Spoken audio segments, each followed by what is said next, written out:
Guillaume Dolbeau, bonjour. Bonjour. Vous êtes responsable de l'innovation du PMU. C'est la troisième fois que vous venez à Vivatech pour la troisième édition. Est-ce que vous pouvez tout d'abord nous dresser un petit bilan de ce que vous avez vu sur le salon au cours de ces 3 dernières années et qu'est-ce qui vous a interpellé et pourquoi vous revenez? Alors, Vivatech, historiquement, c'était un salon dédié à l'innovation. On ne savait pas en 2016 comment ça se passait. Le PMU était un des partenaires historiques de Vivatech. Et au cours de ces 3 années, il y a eu une vraie évolution, que ce soit en termes de taille déjà, puisqu'il y a beaucoup plus de partenaires qu'en 2016. Il y a aussi un nombre de startups croissant. Et puis, il y a des innovations toujours et encore plus innovantes, si on pouvait le dire, avec des choses qu'on n'aurait pas imaginées il y a 3 ans, qui maintenant sont visibles. Par exemple Regardez chez Airbus où vous avez cette fameuse voiture du futur qui est volante. Il y a 3 ans, on en parlait, maintenant on la voit, c'est de la réalité. Et certes, il y aura encore pas mal de travaux à faire sur un paquet d'innovations qu'on voit ici.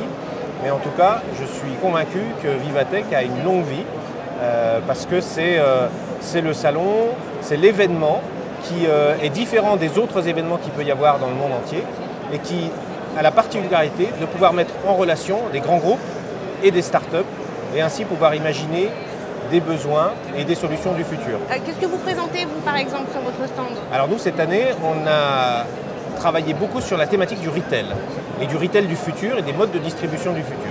C'est pour ça qu'on a monté des partenariats avec 2 marques, que sont Groupe Amerson et Le Cab, le VTC français, pour travailler et présenter des expériences utilisateurs qui sont un peu décorrélées de notre activité traditionnelle de Paris Hippique. Certes, on reste encore un acteur majeur du Paris Hippique, mais on est dans une logique où on s'interroge sur comment arriver à toucher des nouvelles cibles de clients, des clients plus jeunes? Des clients plus jeunes, on parle des millennials, mais pas que.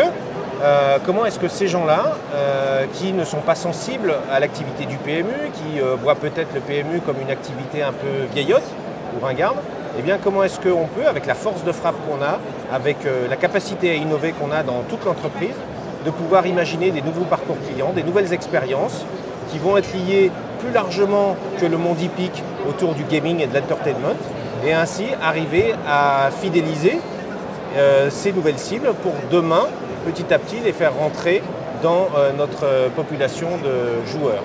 Et donc vos solutions, vos offres de gaming, qu'est-ce qu'elles ont d'innovant? Alors, elles sont innovantes déjà parce que ça n'est pas du pari hippique traditionnel, même si on reste aussi en parallèle acteur du pari sportif et du poker. Donc là, on est plutôt sur une démarche d'utiliser ce que font les visiteurs ou les utilisateurs de ces 2 partenaires, que ce soit le Cab ou un centre commercial comme Amerson, pour arriver à créer une nouvelle histoire, un nouveau moyen, ce qu'on va appeler un touchpoint, pour arriver à essayer d'imaginer un temps pendant lequel ces cibles qu'on veut toucher vont vivre une expérience un tout petit peu différente. Si je prends le cas du câble pour illustrer, on a travaillé avec les équipes du VTC pour imaginer une solution qui prend des paris en fait sur le parcours que votre chauffeur va prendre pour aller d'un point A à un point B. Donc on voit bien qu'on est très loin du pari hippique, mais par contre on est bien dans une logique de pari et de gamification d'une expérience client. Donc on rentre par ce type d'approche et petit à petit on va démontrer à ce futur potentiel nouveau client qu'il sait parier et que finalement faire du pari sur un trajet de véhicule, une course hippique, un pari sportif ou toute autre chose, même s'il y a des spécificités, ça reste quand même dans l'ADN de chacun. Il y a une autre start-up qui est présente sur votre stand, c'est Audio, qui a développé un produit très intéressant justement pour améliorer l'expérience client des parieurs, peut-être dans des bars ou dans des restaurants, dans des cafés. Est-ce que vous pouvez nous expliquer en quoi ça consiste? Audio, c'est une toute petite entreprise que j'ai rencontrée il y a plusieurs mois et qui était venue me voir en me proposant une approche pour permettre à des gens dans un point de vente, en l'occurrence un bar PMU, dans lequel on diffuse au travers d'une télé notre chaîne de télévision Equidia. Et donc sa solution, c'était de pouvoir ne pas gêner les gens qui rentraient dans ce point de vente vis-à-vis du bruit ou du son que pouvait émettre la télévision, parce que tout le monde n'avait pas envie d'entendre le bruit. Et du coup, ils sont venus avec une approche, avec un boîtier qu'on plug directement sur la télévision. Et uniquement à partir de votre portable, vous recevez en direct, sans décalage, le son de la télévision qui est allumée.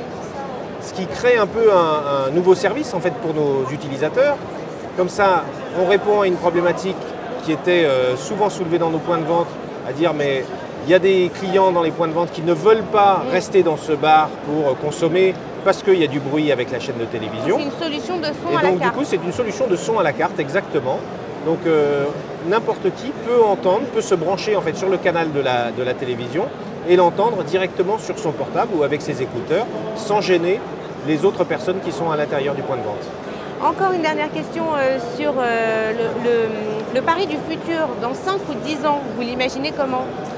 Alors je pense qu'il sera totalement dématérialisé.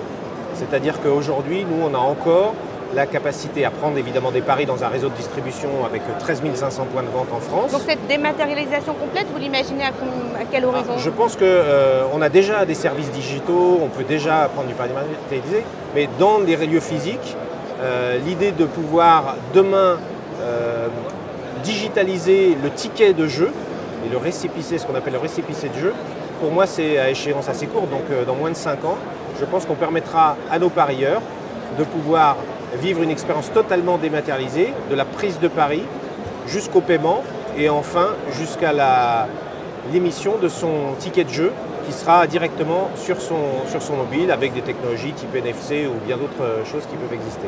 Merci beaucoup Guillaume Delbos. Merci.